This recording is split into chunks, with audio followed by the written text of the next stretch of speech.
दोस्तों, इस वीडियो में 5 महत्वपूर्ण प्रश्नों को शामिल किया गया है, जिनकी व्याख्या सहित उत्तर दिए गए हैं। प्रश्नों को लंबे समय तक याद रखने के लिए उन्हें चित्रात्मक प्रस्तुति के माध्यम से समझाया गया है। अंत में आपके ज्ञान को और भी मजबूत बनाने के लिए 5 महत्वपूर्ण वन लाइनर फैक्ट्स भी दिए गए हैं। तो ये वीडियो आपके लिए अत्यंत उपयोगी साबित हो सकता है। चलिए, देखते हैं। पहला प्रश्न है, जन गण मन पहली बार किस अवसर पर गाया गया था? ऑप्शन है ए कांग्रेस का अधिवेशन 1896, बी कांग्रेस का अधिवेशन 1906, सी कांग्रेस का अधिवेशन 1911, डी कांग्रेस का अधिवेशन 1919। आपके पास सोचने के लिए 5 सेकंड है। जल्दी से उत्तर सोचें। चलिए हम उत्तर बताते हैं। तो उत्तर है सी, अर्थात कांग्रेस का अधिवेशन 1911। अब इसका व्याख्या देखते हैं। रविंद्रनाथ टैगोर द्वारा मूल रूप से बांग्ला में रचित और संगीतबद्ध जन गण मन को हिंदी संस्करण के रूप में संविधान सभा ने 24 जनवरी 1950 को भारत के राष्ट्रगान के रूप में अपनाया था।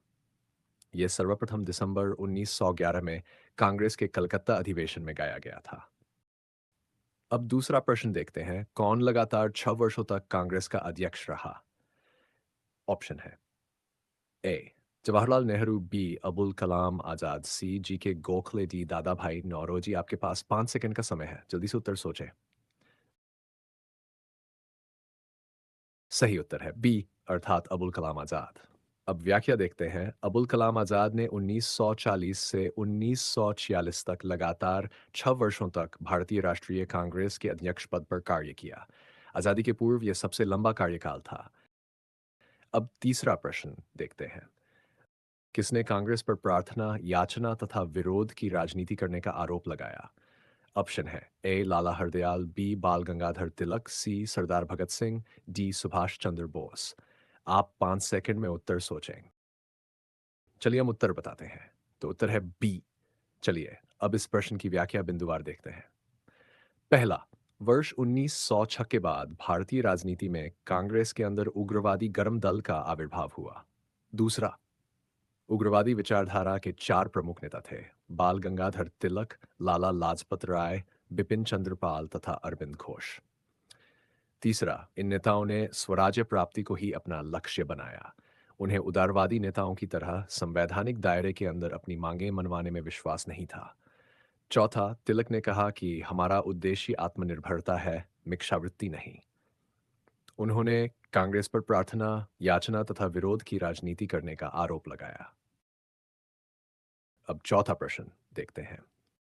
इसने 1904 से लगातार भारत को स्वशासन देने पर बल दिया। ऑप्शन है A S N Banerjee, B Firoz Shah Mehta, C Aurobindo Ghosh, D Dadabhai Naoroji. आप 5 सेकंड में उत्तर सोचें। चलिए हम उत्तर बताते हैं। तो उत्तर है डी। चलिए अब इस प्रश्न की व्याख्या देखते हैं। दादा भाई नौरोजी ने भारत के लिए स्वशासन या स्वराज की मांग वर्ष 1904 में इंटरनेशनल सोशलिस्ट कांग्रेस में पहली बार रखी थी।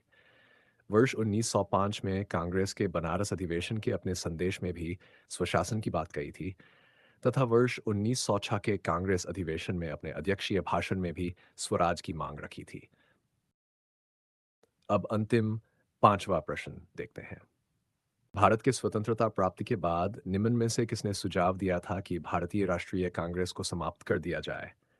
ऑप्शन है ए सी राजगोपालाचारी, बी आचार्य कृपलानी, सी महात्मा गांधी, डी जयप्रकाश नारायण। 5 सेकंड तक सोचें। चलिए उत्तर बताते हैं। तो उत्तर है सी महात्मा गांधी। चलिए अब इसका व्याख्या देखते हैं।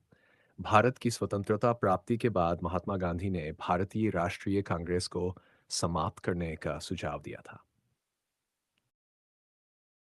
अब देखते हैं 5 महत्वपूर्ण वन लाइनर फैक्ट्स।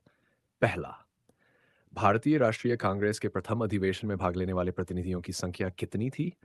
उत्तर 72। दूसरा, भारतीय राष्ट्रीय कांग्रेस के दूसरे मुस्लिम अध्यक्ष कौन थे?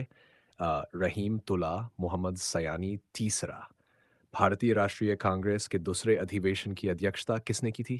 दादा भाई नौरोजी। चौथा, एक गवर्नर जनरल जिसने कांग्रेस के मुंबई अधिवेशन 1915 में भाग लिया था, उसका नाम क्या था? उत्तर लॉर्ड विलिंगटन। पांचवा, कांग्रेस के नागपुर अधिवेशन 1920 की अध्यक्षता किसने की थी? उत्तर सी विजय राघव चेरियार। और अंत में, जीतने का मजा तब आता है जब सभी आपके हारने का इंतजार कर रहे हों। वीडियो आपको पसंद आई हो तो चैनल को सब्सक्राइब कर दें और लाइक भी कर दें। धन्यवाद।